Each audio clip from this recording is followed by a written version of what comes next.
सकते हैं। 2017 में भी जो ममता धामा थी, इसी दफ्तर से उनका भी दफ्तर चला है। और 2022 में सुषमा पवन राठी, जब महिला सीट ही था तो पवन राठी ने ममता धामा के लिए फिर की लड़ाई क्यों नहीं लड़ी कि ममता धामा को ही टिकट मिले? तो कुछ भी मिल रहा है तो आप उसको एक्सेप्ट कर लेंगे कि चलो something is better than nothing.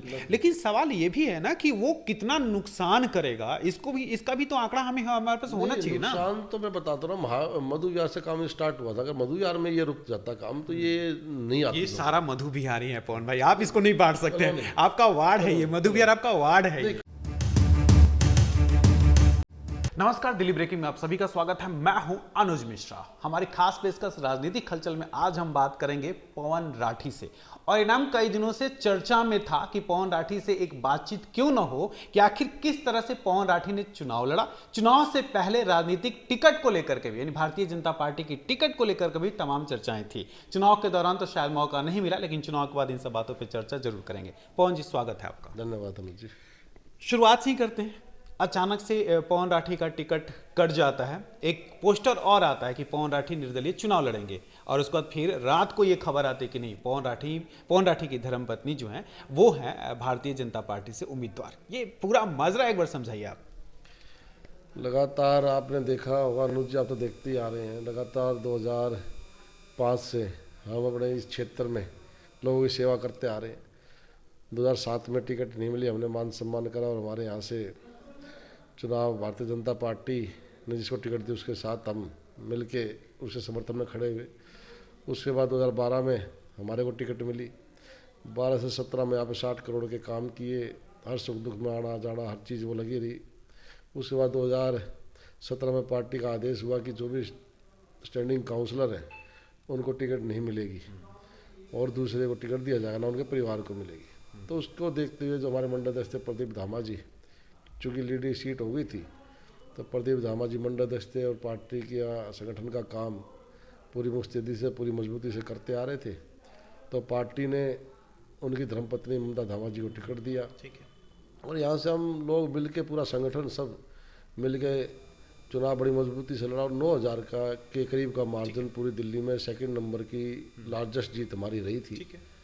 और उसके बाद जब 22 का इलेक्शन आया और लेडी सीट हमारी दोबारा से लेडी सीट हो गई, तो उसमें ये बात हुई कि भी पार्टी से टिकट मांगेंगे। तो टिकट मांगने की बारी हमने लोगों से बातचीत करके आपस में, जैसे प्रदीप धामा जी भाई भी आपस में बातचीत करके और सुषमा राठी जी पार्टी को नाम दिया था। और लेकिन क्या कारण है क्या नहीं ये तो मैं कह नहीं सकता। अब उसमें टिकट 9,000 की हमारी जीत थी पिछले चुनाव में, उसको दरकिनार करके टिकट काटी की, क्या कारण रहे क्या नहीं पता नहीं। लेकिन उसके बाद संगठन के कुछ अब जो फीडबैक देने वाले लोग कुछ ऐसे होंगे जिसको लगा होगा उनको तो टिकट काटी, लेकिन जब दोबारा से उनको ये लगा कि ये टिकट गलत कट गई है, तो हमारे आदरणीय सांसद रमेश दुबे जी के माध्यम से, उनके आशीर्वाद से दोबारा से चर्चा वहाँ पे बड़े जो शीर्ष नेतृत्व है पार्टी का उनके बीच में करी गई और उसके बाद दोबारा से हमारे को टिकट दी गई। यही मैं जानना चाहता हूँ कि पवन जी, जब आपसे बात की गई होगी या कहीं ना कहीं आपको इन्फॉर्मेशन मिला होगा कि टिकट काट दी गई, उसके बाद क्या वो टर्म था कि रमेश बिधूड़ी अचानक से, जो रमेश बिधूड़ी को ऐसा नहीं कि पहले से जानकारी नहीं होगी, पहले से भी उनके पास जानकारी होगी कि टिकट मधु विहार में किसी को दे दिया गया, लेकिन उसके बाद वो कौन सा एक्शन मोड आया जिसमें टिकट फिर जो है वो आपको मिला, सुषमा पवन राठी उम्मीदवार हो गई? नहीं, उसके लिए फिर जैसे लोगों में रोष था इस चीज़ को लेके। लोग अगले दिन सुबह यहाँ पे, मैं तो अपने घर था, लोग यहाँ पे इकट्ठे हो गए, काफ़ी हज़ारों की संख्या में अपने कार्यालय पर लोग इकट्ठे हो गए थे। उसके बाद जब लोगों ने यहाँ पे इकट्ठे हुए और लोग जब देख रहे थे, उसमें फेसबुक लाइव भी चलाई थी कई बार, तो उसमें शायद हो सकता पार्टी ने देखा हो कि भी 9,000 से पहले भी जीत रखे थे और लोग इतने इनके साथ, जनता इनके साथ है। क्योंकि हम तो हमेशा जनता के बीच में रह के काम करके चले, हमने कभी ऊपर की परिक्रमा नहीं करी।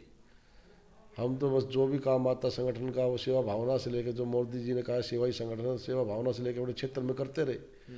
फिर जो लोगों का एक हजूम यहाँ पे आया, लोगों की दुआओं का असर था, और तो क्या कह सकते हैं, लोगों की दुआओं का असर था। और हमारे आदरणीय सांसद जी हमारे कामों को लगातार 2009 से देखते आ ही रहे थे। तो मैं तो एक ऊपर वाले की मेहरबानी और नीचे सांसद जी के माध्यम से दोबारा से सेवा करने का मौका मिला। नहीं तो लोगों में तो काफ़ी रोष था, लोग इस चीज़ को ये भी मान गए थे कि भी जो टिकट हुई है गलत हुई है। पवन जी 2022 से तो फिर पीछे जाते हैं, 2017 में आते हैं। 2017 में भी जो ममता धामा थी, इसी दफ्तर से उनका भी दफ्तर चला है।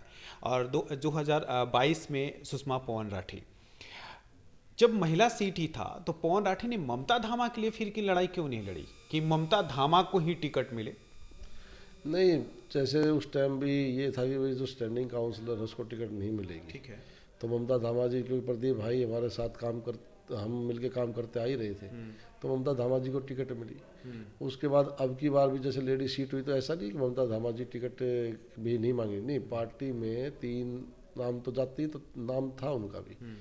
लेकिन चूंकि थोड़ा सा एक ये होता है कि भाई पार्टी की तरफ से भी, जैसे जिले में महामंत्री भी था मैं, और सुषमा जी भी उसमें कार्यकारिणी की मेंबर भी थी, तो ये चीज़ भी थोड़ा देखी जाती है। वैसे ये नहीं कोई टिकट वाली बात थी कि भाई इनको ना कह के, हाँ ये था हमारा आपस में ये ज़रूर होगा था भाई जिसको भी मिलेगी आपस में मिलके और वो करके चलेंगे, लेकिन टिकट इस बार दोनों मांगेंगे, क्योंकि पिछली बार तो मांग ही नहीं सकते थे ना। तो ये था। पवन जी मधु बिहार को बहुत करीब से जानते हैं, क्योंकि पहले संघर्ष किया आपने 10 साल और उसके बाद 15 साल से आप सत्ता में हैं। 5 साल आपने संभाला, 5 साल ममता धामा ने, 5 साल सुषमा पवन राठी, जो तीनों कहा जाता है कि पवन राठी ही संभाल रहे हैं, पर ये मतलब 11वां साल जो है सत्ता को संभाल रहे हैं। कितना अंतर है मधु बिहार में? क्योंकि अब सत्ता में आप हैं तो सवाल आपसे ही पूछा जाएगा, कितना अंतर है? देखो 2012 से पहले हमारे इस वार्ड में कूड़ेदान भी नहीं था, 2012 से पहले, और ये सच्चाई और लोगों को भी पता है। जैसे मैं बताता 60 करोड़ के काम करे, कूड़ेदान, जेई का स्टोर नहीं था, वो स्टोर हमने लिया। मलेरिया वालों के लिए बैठने के लिए जगह नहीं थी, महावीर के लिए बैठते थे, वो हमने उनको स्टोर बनवा के दिया ताकि हमारे कर्मचारी बाहर ना जाएंगे, बाहर से भी आएंगे, यहाँ 11 बजे पहुँचेंगे तो क्या काम करेंगे। तो उनके बैठने की व्यवस्था, जेई के बैठने की व्यवस्था हमने यहाँ पे करी, जो महावीर के लिए बैठता था पहले। मलेरिया सर्कल जो मटियाला पहले बैठता था उसके बैठने की यहाँ पे व्यवस्था करवाई। जो एसआई था उसके बैठने के लिए, सैनिटेशन इंस्पेक्टर जो हमारा होता है उसके बैठने के लिए कहीं भी व्यवस्था नहीं थी, उसके बैठने की हमने व्यवस्था कराई ताकि उनको अगर आराम मिलेगा और वे अपने क्षेत्र में ही रहेंगे तो अच्छी तरह से काम हो पाएगा। उसको देख के ही हमने ये सारी व्यवस्था ही कराई। उसके बाद स्कूल की नई बिल्डिंग का उद्घाटन हो और ओपन जिम लगवाने हो। कौन से स्कूल की बिल्डिंग बने थे? प्राइमरी स्कूल हमारे में एक ही था, उसकी नई बिल्डिंग हमने उसमें बनवाई। क्या मधु बिहार के प्राइमरी स्कूल की चर्चा कर रहे हैं जो स्कूल? तो क्या उसमें नए कितने बिल्डिंग बनाए गए थे? वो उसमें पहले की एक पुरानी बिल्डिंग थी और पहले के कमरे थे, तो जो कमरे थे उनकी हालत जर्जर हो रखी थी। 2 मंजिल बना हुआ था, उनको हटवा के और उसके बाद 3 मंजिल के उसमें 16 कमरे और हॉल और प्रिंसिपल वगैरह के बैठने का और शौचालय की। ये 2012 की बात है? ये 2012 में उन्होंने करवाया और 14 में वो स्टार्ट हुआ था और 17 में वो कंप्लीट हो गया था। ठीक है। पवन भाई ये मैं स्कूल पे स्कूल बात करके फिर डिस्प्ले मैं स्कूल पे आना ही चाहता था कि आप खुद लेके आ गए। 12 में बना, 14 में आपने कहा कि वो तकरीबन वो वर्कआउट हो गया था और उस पर काम शुरू हो गया था और 17 में वो बन के तैयार हो गई। 17 के जो स्कूल बने हुए हैं, जब हम लोग 23 में उस विद्यालय में जाते हैं तो उसकी स्थिति खराब हो जाती है। 17 के बने हुए विद्यालय में आपने खुद देखा होगा, मैंने उस पर स्टोरी बनाई है कि बच्चे जो हैं वो सीवर के पानी में खेल रहे हैं। 17 का बना हुआ विद्यालय और 23 में हालात ये है। नहीं, वो जो सीवर की आप जो प्रॉब्लम बता रहे हैं ना, बिल्डिंग में कोई दिक्कत नहीं है, वहाँ के प्रांगण में कोई दिक्कत नहीं है। लोग जो सीवर का बता रहे हैं, आप सबको पता है सीवर का किसके अंडर का काम है, विधायिका के अंडर का काम है, और स्कूल का सीवर भी उसी सीवर में जाके मिलता है। ठीक है। वो एक दिन वहाँ पे परेशानी आई थी, अगले ही दिन मैंने अपनी एमसीडी की खुद गाड़ी लगवा के उसकी साफ़ सफाई मैंने दोबारा से जो स्कूल के गेट से लेके और आगे तक करवाई, जो कि विधायिका का काम है। लेकिन फिर भी वो सफाई जो है मैंने ही करवाई। एक दिन की ये जरूर थी कि जो सीवर ब्लॉक हो रहे हैं, सीवर की हालत खस्ता है यहाँ पे, और सीवर के कारण लोगों को बहुत ज़्यादा परेशानी का सामना करना पड़ता है। तो जो ओवरफ्लो वहाँ पे सीवर हुआ था थोड़ा सा, मैंने देखा गेट के पास, मैंने आपकी वीडियो भी देखी थी, उसमें जो रणबीर बाबा जी जो प्रधान है, सिर्फ वो शोर बचाने के अलावा और कुछ काम जिनका है नहीं, वो वहाँ पे पहुँच गए थे। उनको थोड़ा सा बस ये चाहिए कहीं भी जाके, लेकिन समस्या समाधान नहीं करना उनको। समस्या समाधान तो हमने किया, अगले दिन ही गाड़ी में बुला के और हमने उसको सही करवाया, उसके बाद से कोई दिक्कत वहाँ पे नहीं है स्कूल में। एक दिन क्या जरूर उसका वहाँ पे कोई मतलब परमानेंट समाधान नहीं हो जाता? क्योंकि जब हम विद्यालय के प्रधानाचार्य से बात कर रहे थे तो उन्होंने कहा कि आप पानी निकाल लो, लेकिन दूसरे घंटे में ही वो पानी फिर आ जाता है।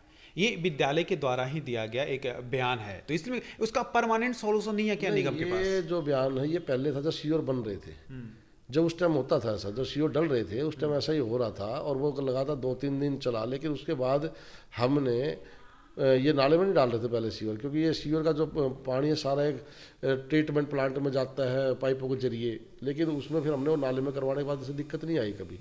लेकिन उस दिन जो एक दिन दिक्कत आई थी वो इसलिए आई थी कि वो ओवरफ्लो हो गया सीवर, और सीवर में रोड़े इसमें छोड़ दिए गए हैं, इसमें मिट्टी इसमें छोड़ दी गई है, कहीं से पक्का नहीं किया गया है। जहाँ कई गलियों का एक पाइप के द्वारा जो गली में भी उतने इंच का पाइप है और जो कई गलियों का पानी ले जाने के लिए भी उतनी इंच का पाइप है।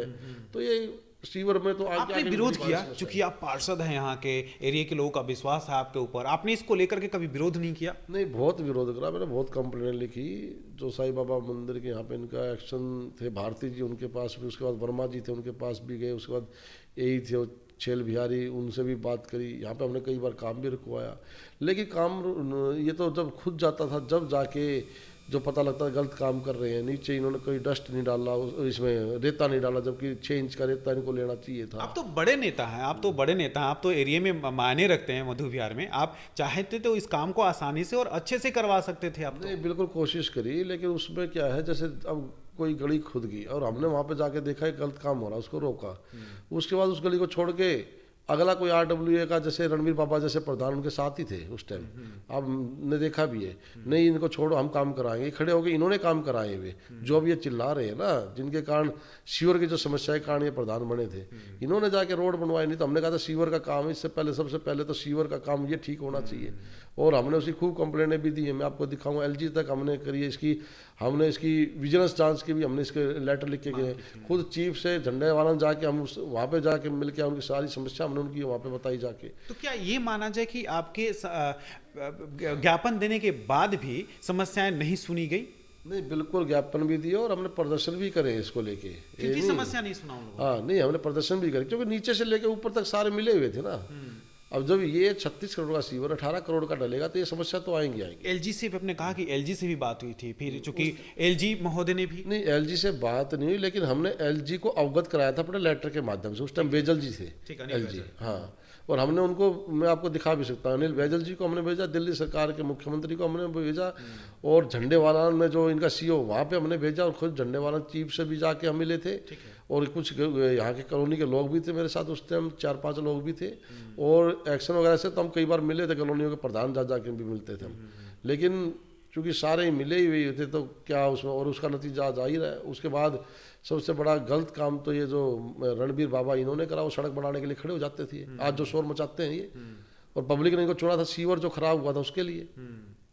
लेकिन वो सीवर जो खराब हुआ था उसको ठीक कराने की बजाय, और जबकि विधायिका से इनकी बात भी हुई थी उस मीटिंग में, इन्होंने हमारे को तो बुलाया नहीं था, इन्होंने विधायिका को बुलाया था। उसके बाद इन्होंने, विधायिका ने माना भी हमें गलती हुई, उसको मैं सुधार करूंगी, जो कि आज सुधार भी चल रहा है।